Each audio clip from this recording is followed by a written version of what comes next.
देव गुरु बृहस्पति स्वयं उच्च होने जा रहे हैं। सारे काम, जितनी रुकावटें दूर हो सकती हैं अगर आपकी कुंडली ने देवगुरु बृहस्पति की दशा या अंतरदशा से हाथ पकड़ा दिया।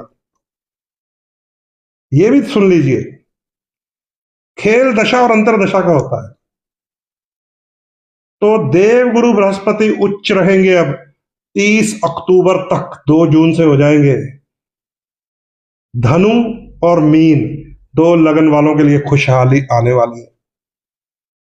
और शनिदेव अकेले रह जाएंगे अब मीन राशि में, गुरुदेव के घर में। मकर और कुंभ, इन दोनों लगन वालों को आपको राहत मिलेगी। और राहु और केतु अब छोड़ देंगे कुंभ और सिंह राशि को जाकर दिसंबर में।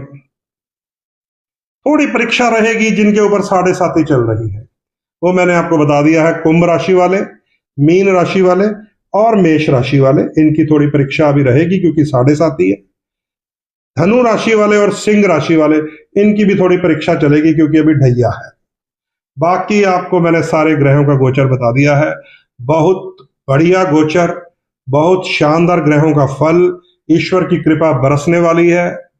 अगर आप फिर भी तरसते रह गए तो समझ लीजिए इन ग्रहों में आपकी कुंडली में कोई समस्या होगी। जब आपका जन्म हुआ था उस समय अगर ये बृहस्पति राहु के साथ हुआ, बृहस्पति नीच की राशि में हुआ, बृहस्पति 6, 8, 12 में हुआ, तो उपाय के बिना कामयाबी नहीं होगी, चाहे बृहस्पति जितना मर्जी उच्च हो जाए।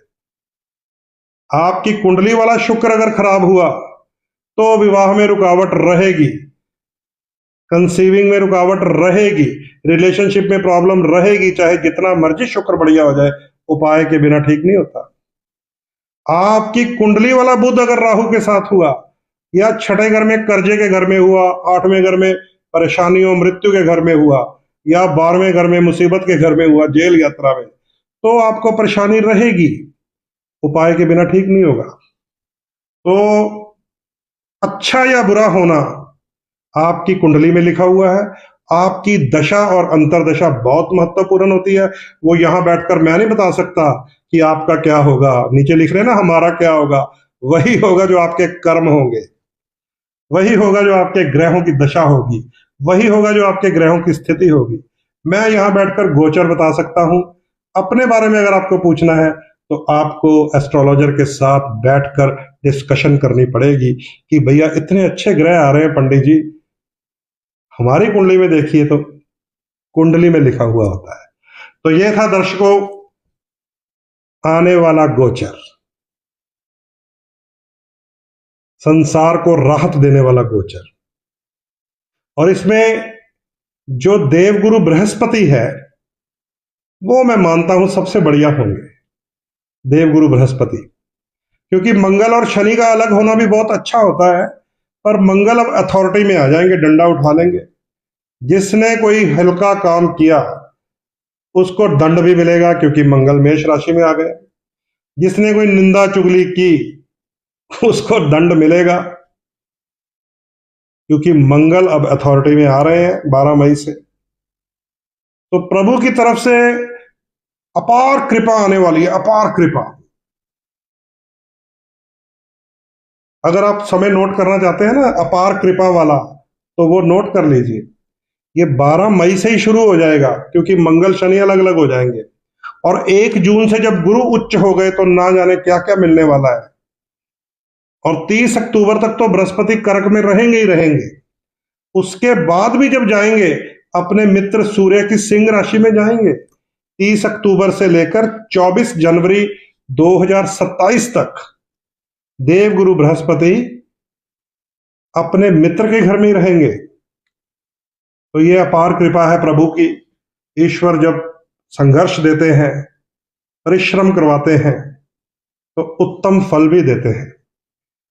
वो जब कोलू में पीसते हैं ना अच्छी तरह, इंसान को चक्की में रगड़ते हैं दाने को, तो फिर महीन आटा भी बना देते हैं, तेल भी निकलता है फिर। तो बहुत अच्छा गोचर आने को है।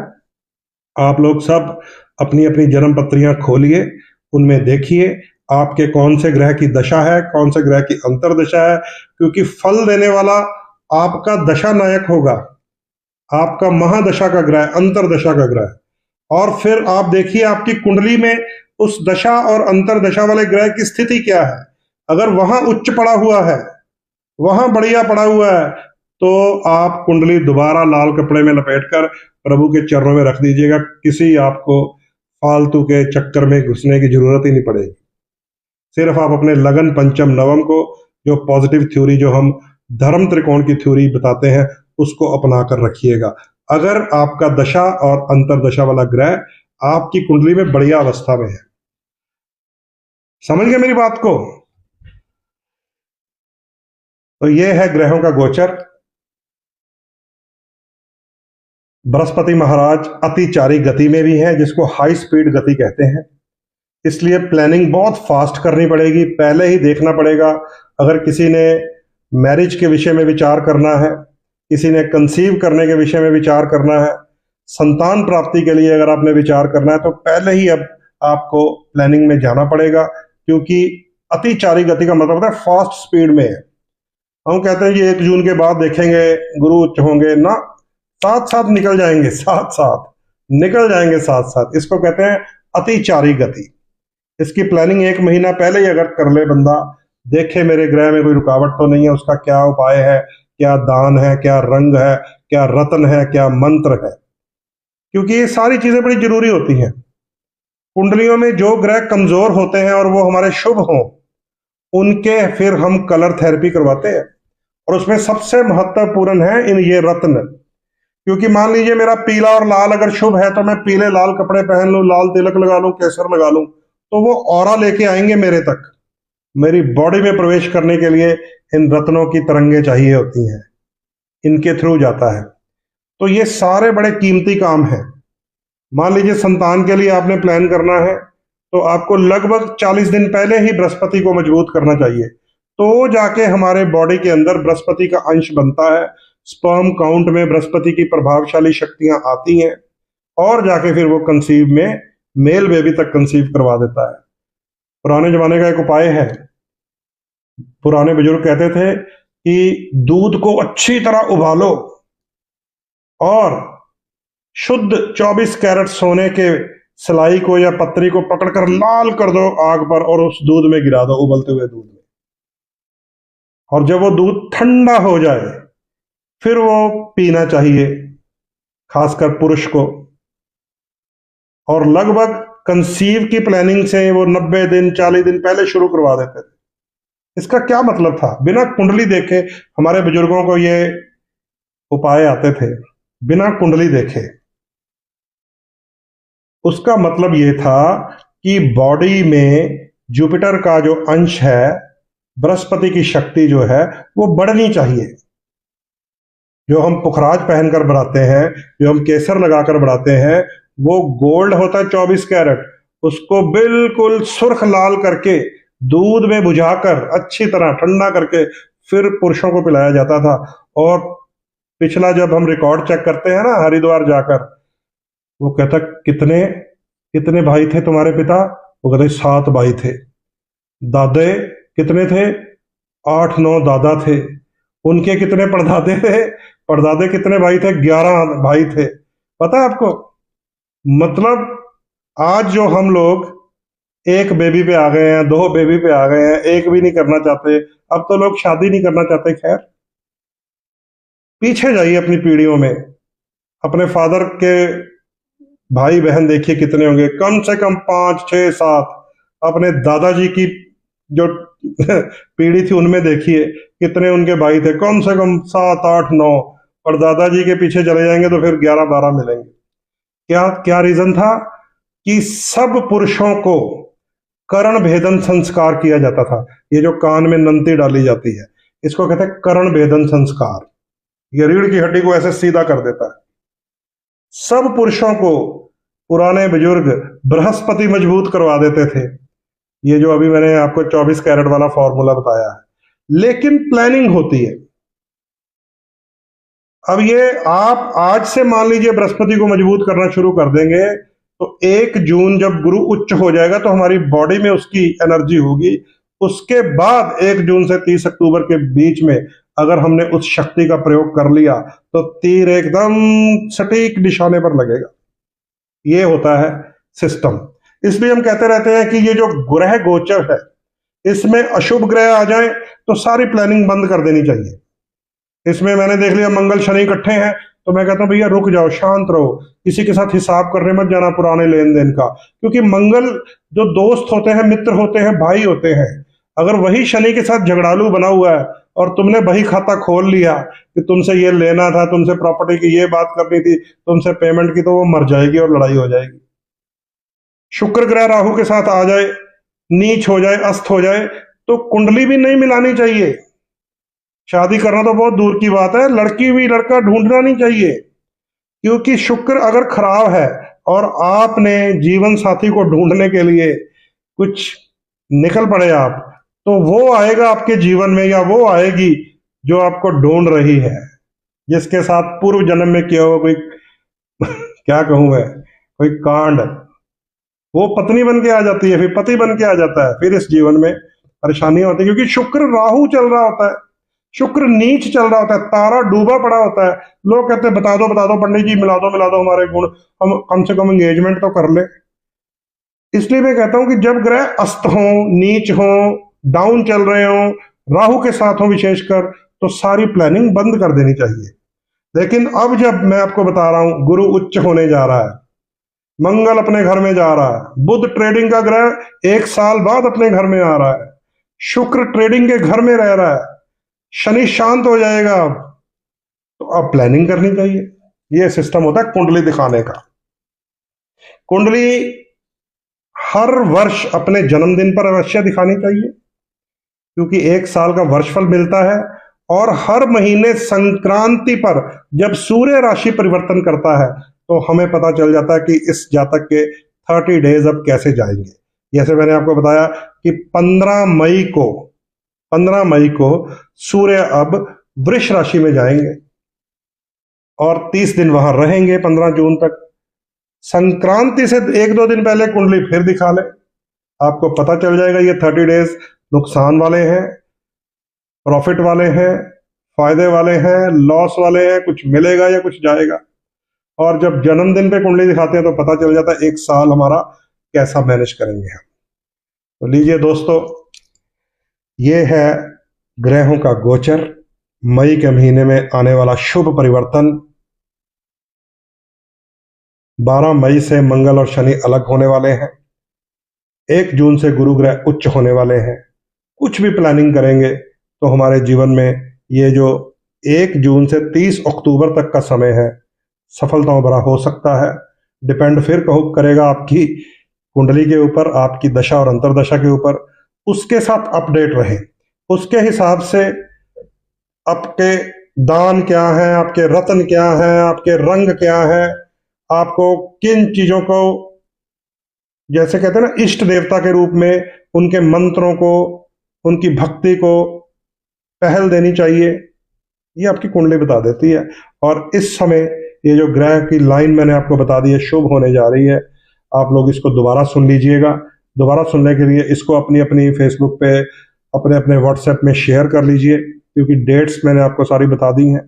और उसके बाद अपनी अपनी कुंडली में खोलकर देख लीजिए कि कौन से ग्रह की दशा है, कौन से की अंतरदशा है, उसकी पोजीशन आपकी कुंडली में कैसी है। अगर शुभ है तो आपको कुछ भी नया करने की जरूरत नहीं है। जो मैं पुराना सिस्टम बताता हूं कि लगन पंचम नवम, धर्म की त्रिकोण को मजबूत रखें, उन्हीं के रंग रतन मंत्र यंत्र प्रयोग करें, उन्हीं के स्टोन्स अवश्य पहनकर रखें। और 6, 8, 12 जो नेगेटिव प्लैनेट्स होते हैं उनके स्वामी डोनेशन किए जाते हैं, दान किए जाते हैं। 9वें घर को धर्म का घर कहा जाता है, उसके स्वामी को इष्ट देवता बनाया जाता है। दूसरे और 11वें घर को धन स्थान और लाभ स्थान कहा जाता है, उसकी ट्यूनिंग की जाती है। ध्यान से सुन लीजिए, सारे ज्योतिष के फॉर्मूले में बता रहा हूं आपको। दूसरा घर होता है धन स्थान, 11वां घर होता है लाभ का, इनकम का स्थान, उनकी ट्यूनिंग की जाती है। और कभी कभी मैं उनको भी तेज करवा देता हूं रतन के माध्यम से। जैसे सिंह लगन वाले हैं, सिंह लगन वालों का दूसरा धन का घर किसके पास है? बुध के पास, क्योंकि वहां पर कन्या राशि आएगी। और 11वां इनकम का घर किसके पास है? बुध के पास, क्योंकि मिथुन राशि वहां आएगी। अब सिंह लगन तो सूर्य देव का देव श्रेणी में आता है, बुध हम दैत्य श्रेणी में रखते हैं, लेकिन फिर भी अगर आपकी कुंडली में बुध अच्छी अवस्था में हुआ तो सिंह लगन वालों को पन्ना धारण कर लेना चाहिए। पैसा आने शुरू हो जाता है, इनकम आनी शुरू हो जाती है, धन प्राप्ति होती है। यह कुंडली में छुपा होता है राज। तो दूसरा घर और 11वां घर धन के लिए है, लाभ के लिए है। पहला, 5वां और 9वां घर हेल्थ, फैमिली एंड लक है। छठा, 8वां और 12वां घर रोग, शत्रु, कर्जा, मुकदमे, जेल, यात्रा का है। अब शत्रु ग्रहों के दान कीजिए, अच्छे ग्रहों को प्रयोग कीजिए और जो न्यूट्रल प्लैनेट्स हैं उन्हें ट्यून कीजिए, आपकी लाइफ में सुधार हो जाएगा। और जब ईश्वर सुधार करेंगे, इस महीने में जो चमत्कारी ग्रह आ रहे हैं, जो चमत्कारी सिस्टम आ रहा है, मैंने पिछले 1.5 साल से देखा है, ग्रह खराब चलते ही आ रहे हैं, चलते ही आ रहे हैं, चलते ही आ रहे हैं। लोग दुखी होकर आ रहे हैं हमारे पास, परेशान होकर आ रहे हैं। किसी की नौकरी जा रही है, किसी की सेहत जा रही है, किसी की औलाद आउट ऑफ कंट्रोल है, किसी के रिलेशन खराब हो रहे हैं। पिछले 1.5 साल से ऐसा चल रहा है। अब ये जो गोचर मैंने स्टडी किया है गुरु ग्रह के उच्च होने से, अब ये फायदा देने आएगा। जिनके परमात्मा की कृपा से अपने आप ग्रह अच्छे पड़े हैं उनको मिलेगा फायदा। जिनको कुछ प्रयास करने की जरूरत है, कुछ उपाय करने की जरूरत है, वो अपनी जन्म कुंडली दिखाकर उपाय प्राप्त कर सकते हैं। तो मित्रों, ये था मेरा आज का लाइव, क्योंकि मैं कल रात को जो बृहस्पतिवार का लाइव करता हूं वो पिछले बार भी मिस हो गया था, कल रात्रि भी। अब जब दोबारा लाइव करूंगा तो आपको देव गुरु बृहस्पति की स्थिति बताऊंगा कि मेष लगन को वो क्या देंगे, वृष लगन को क्या देंगे, मिथुन को क्या देंगे। थोड़ा सा मैंने समरी निकाली हुई है, वो मैं बता देता हूं। देव गुरु बृहस्पति बहुत पॉजिटिव होकर आ रहे हैं।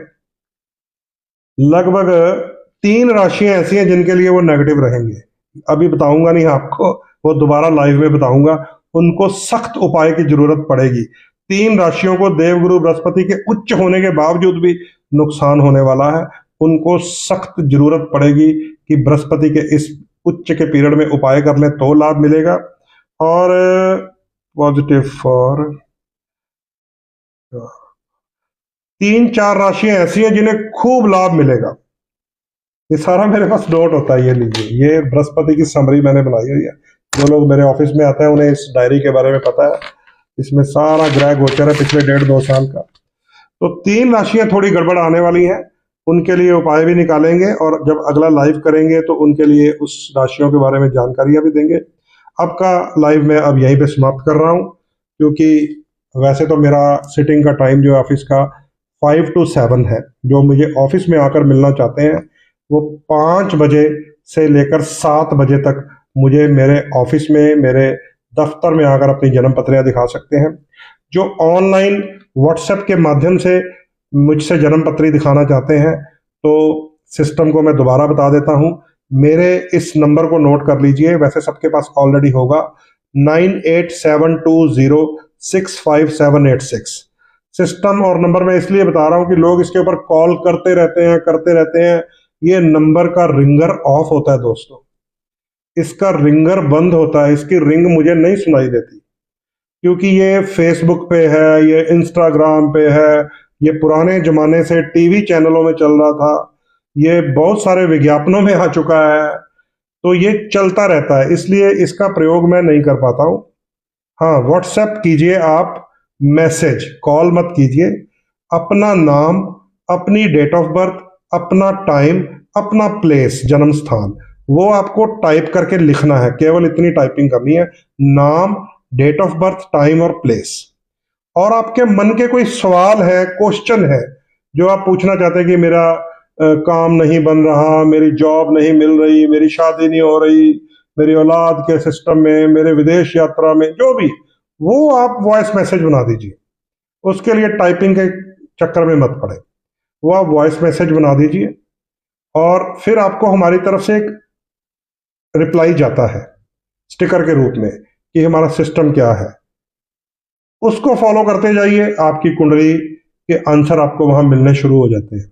जब वहां आपको मेरा रिटर्न आंसर मिल जाता है तो मैं आपको बता देता हूं कि now you can talk to me, फिर हम टाइम सेट करके बात कर लेते हैं।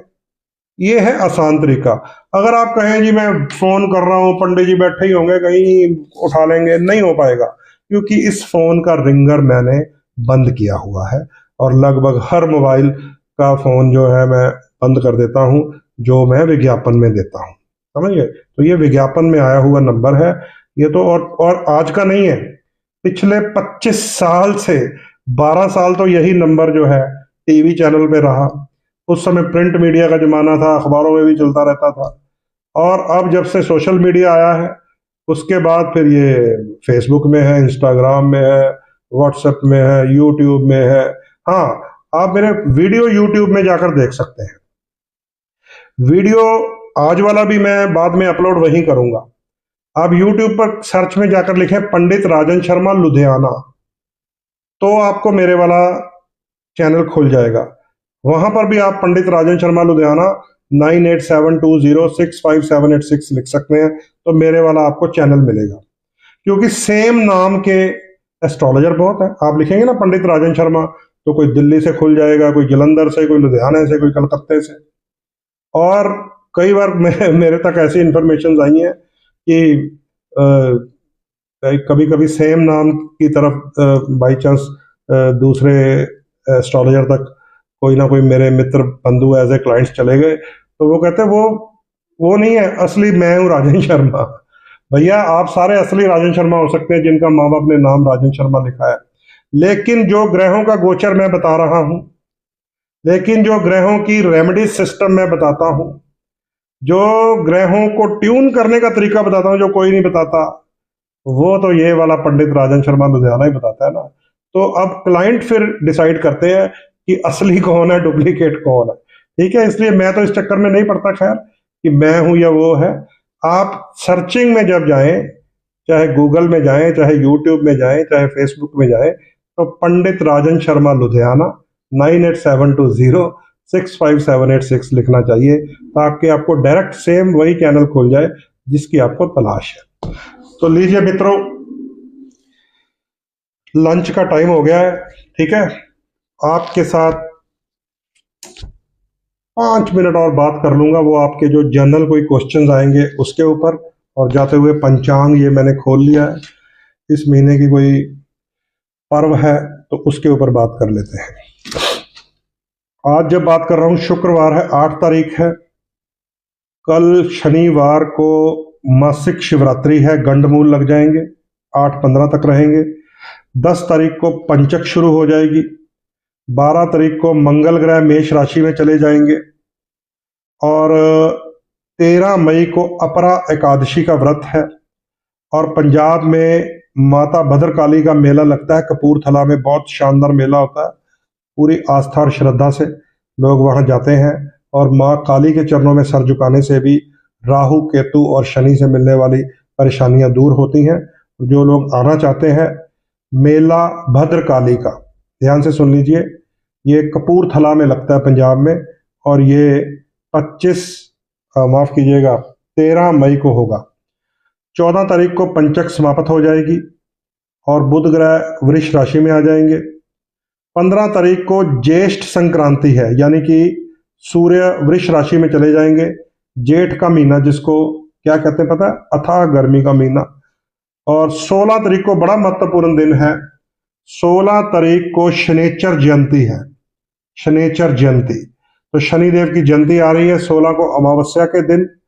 तो अमावस्या का प्रयोग आप सबको पता ही है, हम लोग उपाय के लिए करते हैं जिनकी कुंडलियों में राहु का दोष हो, केतु का हो, शनि का हो। काल सर्प योग इस समय भी चल रहा है, जो लगभग अगस्त तक चलेगा। जितने बच्चे पैदा होंगे आज से लेकर अगस्त तक काल सर्प योग में पैदा होंगे। तो ये सारी स्थितियां आपको मैंने पहले ही बता दी हैं। शनेश्चर जयंती 16 तारीख को है, जिस दिन काल सर्प दोष हो, पितृ दोष हो, राहु केतु शनि के कारण, 7.5 के कारण कोई समस्या आ रही हो, तो उस दिन मैं उपाय करवाने जा रहा हूं। ये भी आप पहले ही नोट कर लीजिए। और जिसको भी संपर्क करना है वो व्हाट्सएप में अपना मैसेज डालिए, अपना वॉइस मैसेज डालिए, और आपके साथ वहां पर जब हम बातचीत करेंगे तो आपको जाकर टॉकिंग टर्म्स तक पहुंचा जा सकता है। ठीक है, तो मित्रों ये था पंचांग और ये है मेरी ग्रह गोचर की डायरी और ये हूँ मैं आपके साथ बातें कर रहा हूँ और अब समय है आपसे इजाज़त लेने का। विजय शर्मा जी ने लिख दिया है कपूरथला शेखुपुर। हाँ, शेखुपुर है कपूरथला में, हमारा तो वो पैतृक घर है, तो वहाँ पे मेला लगेगा माता भद्रकाली का। जो लोग वहाँ जाना चाहते हैं कपूरथला जाकर माँ काली के चरणों में जाकर आशीर्वाद ले सकते हैं। नींबू की माला और नारियल माँ काली के चरणों में भेंट करना चाहिए। अधिक से अधिक 108 नींबुओं की माला होती है, नहीं तो फिर 9 नींबुओं की माला भी आप चढ़ा सकते हैं, 4 खुले नींबू भी चढ़ा सकते हैं। राहु के सर के रूप में नारियल चढ़ाना चाहिए। 108 की माला का अगर आप रहस्य जानना चाहते हैं तो आपको महादेव और मां पार्वती की कथा पढ़नी पड़ेगी। जब मां ने पूछा कि प्रभु आपके गले में ये नरमुंड जो माला बनी हुई है ये क्या है, प्रभु ने कहा ये 108 नरमुंड है, खोपड़ियां जिसको कहते हैं। वो कहते ये किसकी है, वो कहते सब तुम्हारी है। और उसमें जब एक जन्म मां काली के रूप में आया, ध्यान से सुन लीजिए, तो वो शक्ति प्रदान की प्रभु ने, अपनी नरमुंडों की माला मां काली के गले में डाल दी और वो इतनी शक्तिशाली हो गई दुष्टों के नाश के लिए कि स्वयं महादेव को पैरों के नीचे आना पड़ा था जब मां काली की जीवा बाहर आ गई। इसलिए मां काली की जीवा बाहर है। इसके ऊपर फिर कभी बात करेंगे क्योंकि लंच टाइम हो गया है। आप उपाय के तौर पे मां काली को नींबुओं की माला, 108 नींबुओं की माला, इसका रहस्य मैंने बता दिया, शिव पुराण में है। नहीं तो फिर 9 नींबू की माला या फिर 4 खुले नींबू, क्योंकि 4 का भी एक रहस्य है राहु के साथ जुड़ा हुआ, उस पर भी कभी बात करेंगे। और एक जटा वाला नारियल हर शनिवार भी मां काली को चढ़ा सकते हैं रात्रि समय। लेकिन जब मेला आ जाए भद्रकाली के स्थान पर कपूरथला में शेखुपुरा में, तो समझ लीजिए साक्षात मां की शक्ति का वास उस स्थान पर होगा जहां हजारों लोग, सैकड़ों लोग आस्था से, श्रद्धा से ओम काली काली काली के इस मंत्र का जाप करेंगे। ठीक है, तो प्रिय मित्रों विदा लेने का समय है अब आपसे। आपके कोई जनरल क्वेश्चंस हैं आप कमेंट लाइन में लिखते रहिए और मैं उनका स्टडी करूंगा। और अगर वो प्रश्न ऐसा हुआ कि सबका कल्याण करने वाला हुआ तो वहीं पे आपको उत्तर मिल जाएगा कमेंट लाइन में। अगर आपको ऐसा हुआ प्रश्न कि मुझे अपॉइंटमेंट दे दो, मेरे से बातचीत कर लो, तो व्हाट्सएप नंबर आपके पास है 9872065786, उस पर आप जाकर अपना मैसेज छोड़ सकते हैं। कभी भी इस नंबर पे कॉल मत कीजिए, आपकी कॉल कंटिन्यू नहीं हो पाएगी। धन्यवाद, शुक्रिया, जय मां कालिका।